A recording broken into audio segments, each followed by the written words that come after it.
On this edition of Southern Newsweek, it's over time and over budget that Dunedin's Bus Hub is set to open. A Dunedin man nearly has an audience with the Pope while on a survivor's pilgrimage. And we see if tails were wagging at a Southern dog trial.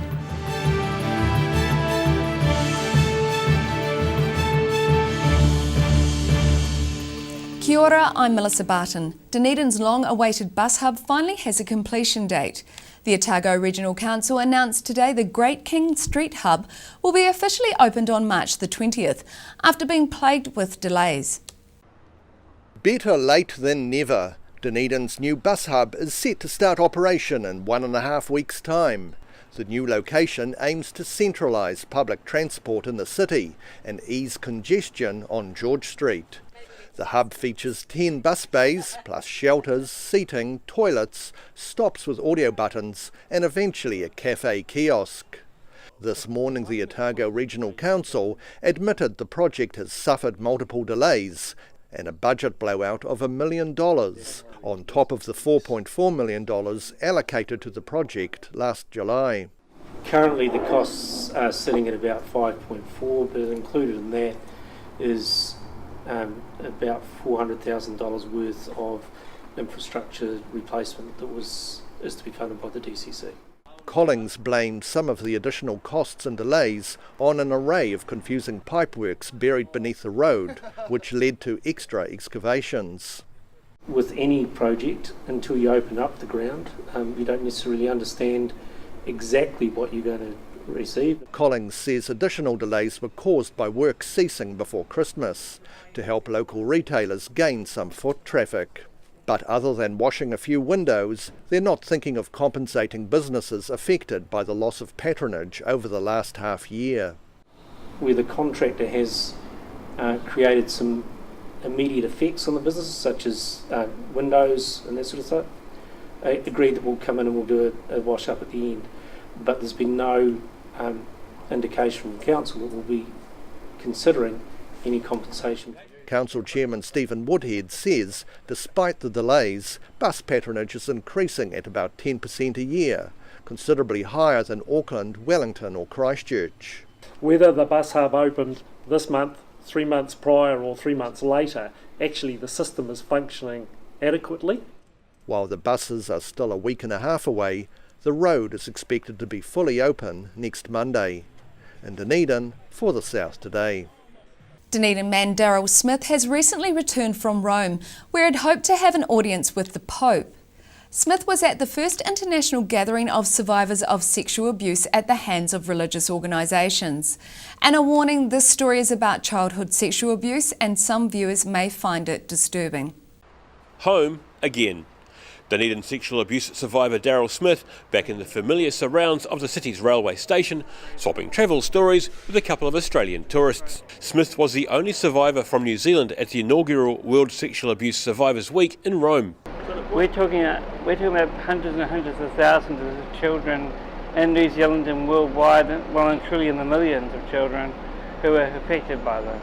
Before the trip, he was given a letter of introduction from Dunedin Bishop Michael Dooley, who also personally helped fund Smith's trip. But the letter wasn't enough, as Daryl Smith was turned away from the Vatican. They looked at us like we were completely crazy, still like thinking that we must have been a bit mad, that we were supposed to send emails, but we'd already done all that. And we were supposed to be allowed to go through because it was Survivors Week anyway. Although an audience with the Pope didn't happen, Smith says there were many positives from the trip. While at the Survivors Conference, Smith says he listened to harrowing stories from fellow survivors from across the world. And hearing their stories made me cry inside. I didn't want to let it out because I don't think I was able to come back from it because some of it was so painful. Hearing about nuns raping children, hearing priests raping children, it reminded me of my childhood. I just didn't want to show them that I wasn't strong enough to cope with it. In Rome, the group Ending Clergy Abuse Global held 5 days of meetings and events, while a gathering of bishops discussed sexual abuse within the Catholic Church. Daryl Smith was among survivors from 21 countries and says there are plans for the future. To actually challenge the Prime Minister and leaders of the Catholic Church and leaders full stop in this country who are involved in children who have been harmed in their care, to actually start presenting their books to the people of New Zealand and actually being real honest and being more accountable for their actions. Stop hiding behind it, and stop hiding behind the fact that and stating that there's no current cases in New Zealand when we all know for a fact there is. Smith hopes to travel to more survivors' events in the years ahead, along with writing another book following his first publication, A Shattered Life. In Dunedin, the South Today. 100 years of Sheepdog Trials are being celebrated this week at the Geraldine Collie Club.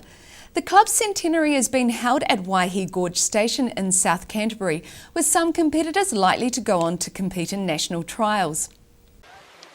Getting ready for their 100th year of Sheepdog Trials, members of the Geraldine Collie Club check out the course, which has been hosted by the Waihi Gorge Station since the 1970s.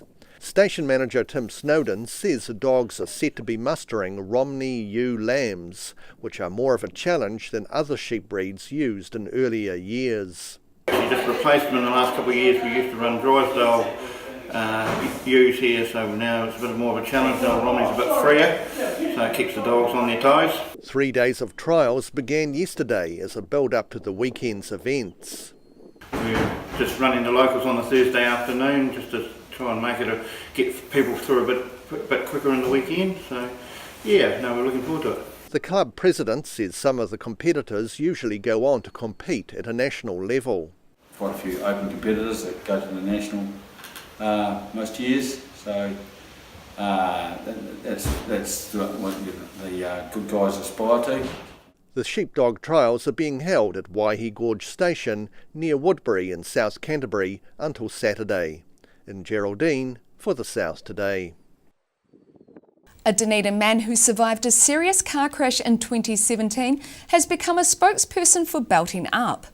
Sunstrike caused James McDonald to accidentally drive into the path of a truck, leaving him with serious injuries.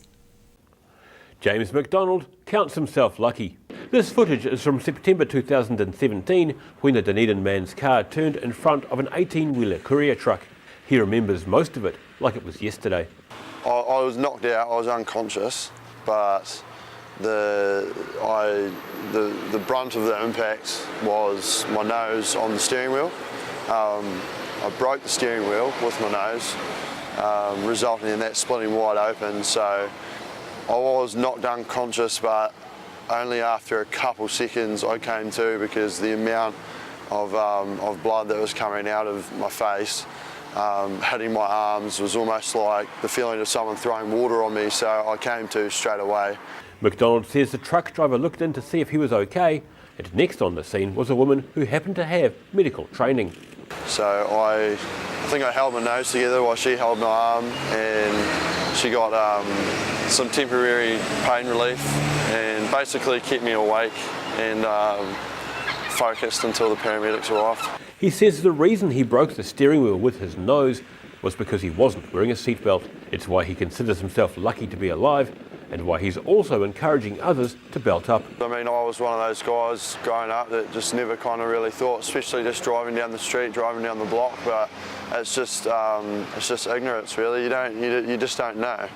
He's part of a New Zealand Transport Agency ad campaign warning about the dangers of not wearing seatbelts. The day getting all the makeup on, because they were that good at what they did that when they were done it really seemed realistic, and they were very accurate, yeah.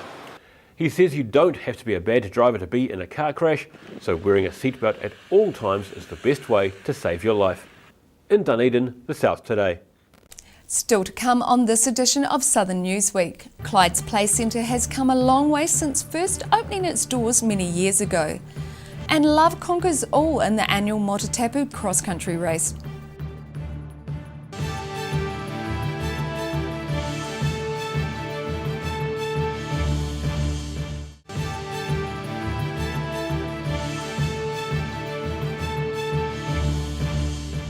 Welcome back. Clyde Play Centre has come a long way since first opening its doors to young families 50 years ago. The group originally used to meet in the local community hall, but later moved to a new building which has seen the play centre thrive. A base for young families to meet in Clyde. The Clyde Play Centre celebrating 50 years of serving the needs of the community. Play Centre is for children and families, and particularly families who need the support when their babies are little. The group currently meets 4 mornings a week, providing support to families new to the district. And when they want to meet people, when they've come to a new community, it's a really valuable part of our community. The centre is an emphasis on early education, and last week's milestone saw former attendees visiting their old play school. They work to support people and make people feel welcome, as well as teaching or encouraging parents to educate their own child and show the value of their own education. With the help from parents, Clyde Play Centre is sure to see another 50 years in the community. In Clyde, for the South Today. Helping each other along could be the secret to a mountain biking couple's success over the weekend in the annual Motatapu race. Kyle Ward and Samara Shepherd both crossed the line in first place, winning the race and winning each other's hearts. Never been able to get here. Love was in the air at the end of the Motatapu mountain bike race in central Otago over the weekend, as couple Kyle Ward and Samara Shepherd won the men's and women's races respectively.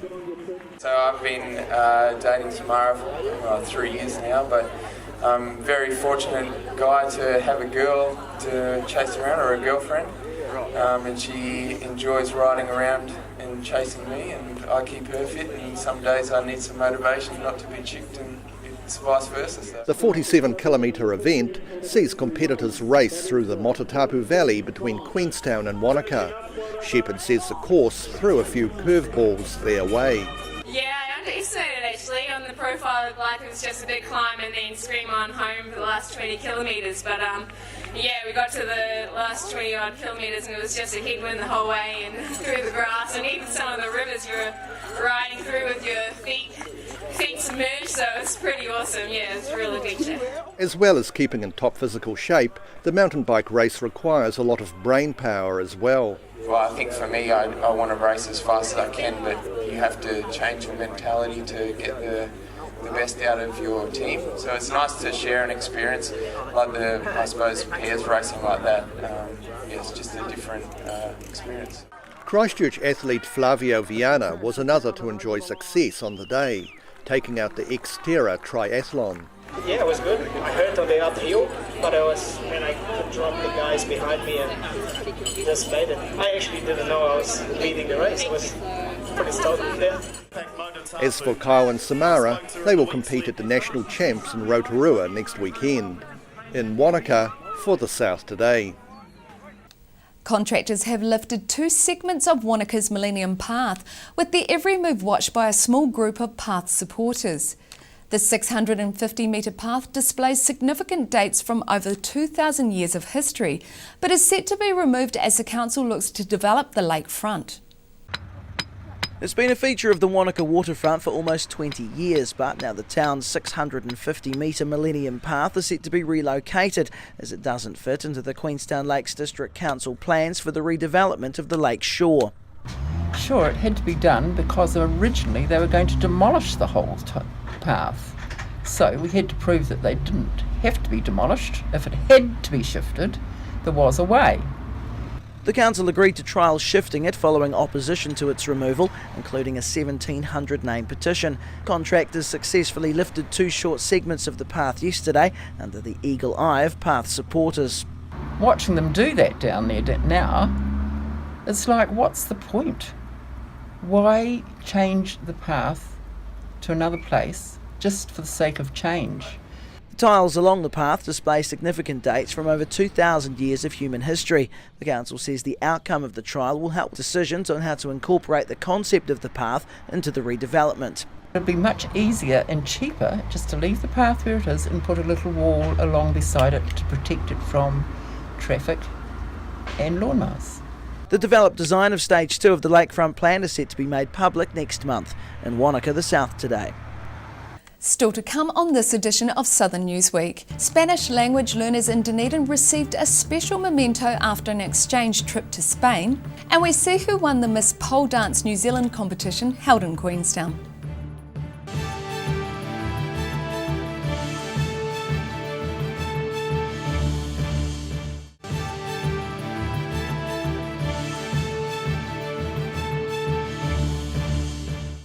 Thanks for staying with us. Spanish language learners in Dunedin have received a special memento after their first exchange trip to Spain. The secondary school pupils have been handed football jerseys signed by Spanish football super team Real Madrid. Football jerseys signed by some of the biggest names in the game. Spanish language students presented with a special memento following a recent trip to Spain. Yeah, these shirts, I guess it's our biggest memory of our 2-month trip in Spain, which would be pretty nice, I guess, 20 years down the track looking back, that was a good time. The shirts boast the signatures of the entire star-studded team, including Sergio Ramos, Gareth Bale and Ballon d'Or winner Luka Modric, thanks in no small part to this man.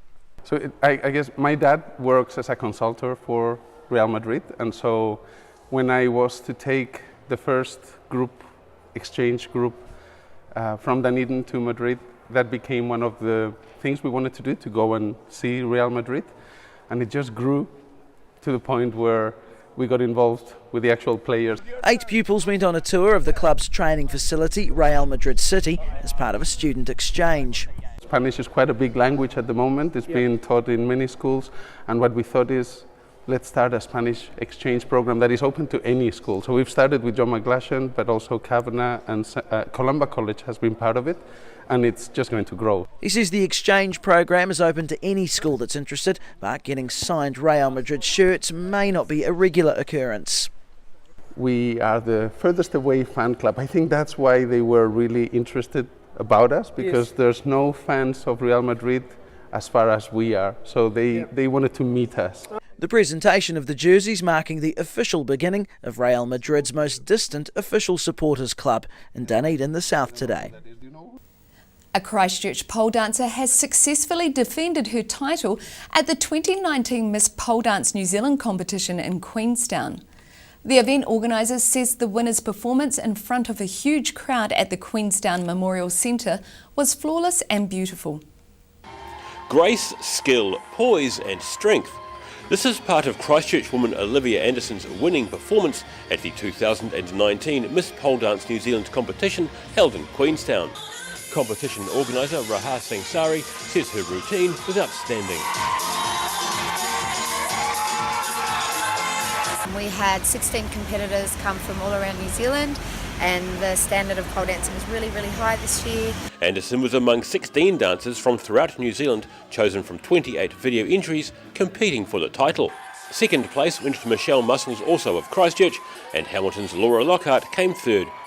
Sangsari says she's proud to host the competition in Queenstown. Miss Pole Dance New Zealand is the longest running competition and the biggest competition for pole dancers in New Zealand, and we're really thrilled that we're able to host such a competition of such calibre in Queenstown.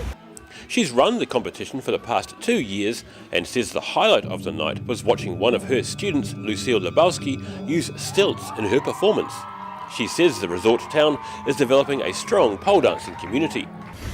During this time we've had lots of women from all walks of life and a few men come and learn a lot of pole dancing, get fit and flexible and strong, and we've created a really lovely community. The evening also featured a performance by one of the judges, Australian Adam Lynn, 2-time winner of the International Mr Pole Dance competition. In Queenstown, the South today. Police are unsure when a car crashed off a major Queenstown road and into a building, leaving a woman with serious injuries. They were only alerted after a resident noticed damage to an interior wall. It was only after a resident in this Queenstown building noticed a wall inside had buckled and went outside to investigate that emergency services were called. One vehicle travelling from town. Time-wise, we're not too sure. It was reported from a person who was opening up for work in the morning down in the Wardrobe Retail. That call came at around 10:30 this morning. The car wedged between a bank and a building on Gorge Road. Firefighters freeing the single occupant from the vehicle, who was then handed into the care of ambulance staff. One female patient has been extracted and she has been taken to Lakes Hospital with a view to taking her to Dunedin if injuries are that serious. It's believed the car was travelling from Queenstown towards Arthur's Point. A reporter at the scene says the car had crashed over a bank and into Gorge Road Retail Centre. looks like the way the markings on the wall, the car has probably rolled over on its front in that wedge position, but just with the inertia of the vehicle just carried on forward. Part of the road was closed as the serious crash unit investigated the cause of the accident in Queenstown, the south today. It's all about the details for the Highlanders this week as they prepare to take on the table-topping Crusaders at Forsyth Bar Stadium. The Highlanders are coming off back-to-back Super Rugby losses and are looking to keep their impressive home record intact. All smiles for Highlanders skipper Ben Smith at training this week, looking forward to taking on the unbeaten Crusaders under the roof in Dunedin this weekend. We're making sure that we're all aligned and excited about this challenge. This is awesome. We're back home under the roof in front of our people, so yeah, this is why we play the game. The Highlanders haven't lost a game at Forsyth Bar Stadium since March of 2017, when ironically they went down to the Crusaders. We are proud of that record when we're proud of playing at home and performing how we do in front of our crowd. Obviously the Crusaders are pretty proud of their record as well, which is going pretty strong at the moment.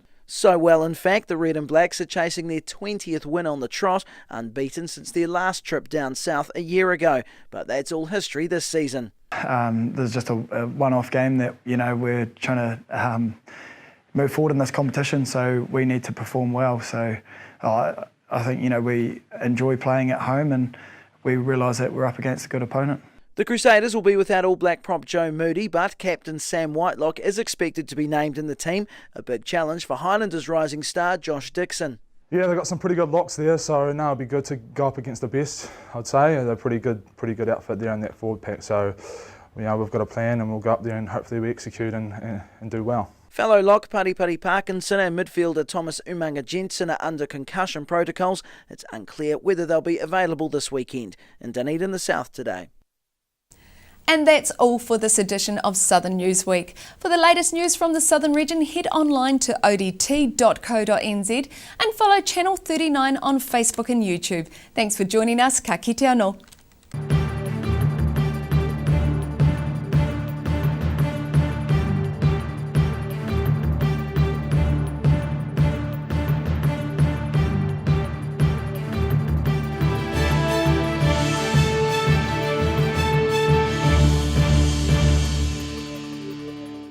Supporting local content so you can see more of New Zealand on air.